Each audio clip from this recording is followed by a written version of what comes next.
Everyone, in today's video I'm going to show you how to enable live caption permission settings in your device Oppo A59.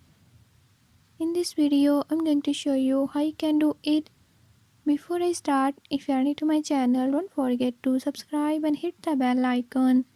Watch complete video and learn how you can do it. Let's watch the video.